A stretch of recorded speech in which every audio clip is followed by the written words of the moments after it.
नमस्कार, आपका स्वागत है मेरे यूट्यूब चैनल एस के मोटिवेशन में। मैं हूं सुनील शर्मा। एक कहानी के साथ। एक गांव था, उसके पास में एक नदी बहती थी।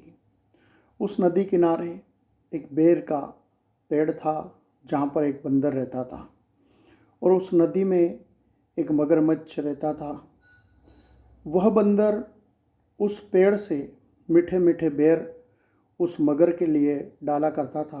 वह मगर उन बेर को खुद भी खाता था और अपने पत्नी के लिए भी ले जाता था। यह सिलसिला कई दिनों से चल रहा था। मगर की पत्नी ने एक दिन मगर से कहा कि जो बंदर इतने मीठे बेर खाता है, उसका कलेजा भी कितना मीठा होगा। आप मुझे उस बंदर का कलेजा ला कर के दीजिए। मगर ने कहा कि नहीं, वो मेरा एक सच्चा मित्र है और मैं उसके साथ में धोखाबाजी नहीं कर सकता हूँ। परंतु मगर की पत्नी नाराज़ हो गई। उसने कहा कि यदि आप मुझे उस बंदर का कलेजा ला कर के नहीं दोगे तो मैं भूख और प्यास से अपनी जान दे दूँगी। वह मगरमच्छ विवश हो गया।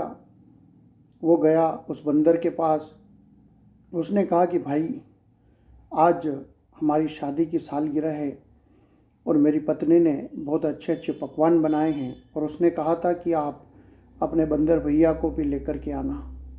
बंदर ने कहा कि मैं पेड़ पे रहने वाला, मैं इस नदी को पार करके नहीं जा सकता हूँ, इसलिए मैं नहीं चल सकता। मगर ने कहा कि इसकी चिंता मत करो, तुम मेरी पीठ पर बैठ कर के चलो, मैं तुम्हें वापस छोड़ दूँगा। बंदर राजी हो गया। वह मगरमच्छ की पीठ पर बैठ गया। दोनों बातें करते करते नदी के आधे पानी तक पहुंच गए। फिर मगर ने सोचा कि अब इसको सच बतला देना चाहिए, क्योंकि अब ये कुछ नहीं कर सकता है, वापस भी नहीं जा सकता है। इससे उस मगर ने कहा कि भाई देख, मैं तुझे अपनी पत्नी के लिए तेरे कलेजे को खिलाने के लिए ले जा रहा हूँ। हमारी कोई शादी की सालगिरह नहीं है, इसलिए मैं तुझे मेरी पत्नी के पास ले जा रहा हूँ ताकि वो तेरा कलेजा निकाल करके खा सके।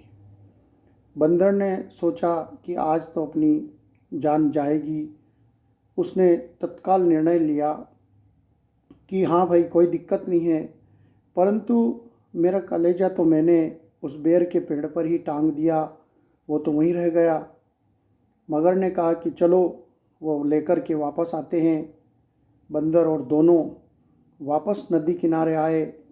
बंदर मगरमच्छ की पीठ पर से तत्काल उतर करके पेड़ पर चढ़ गया और उसने उस मगरमच्छ को कहा कि अरे दुष्ट, मैंने तुझे कितने दिन से मीठे मीठे बेर खिलाए हैं, हमारी कितनी गहरी मित्रता है, उसके बावजूद भी तूने मुझे मारने का प्रयास किया, और ऐसे दुष्ट व्यक्ति से मैंने मित्रता की।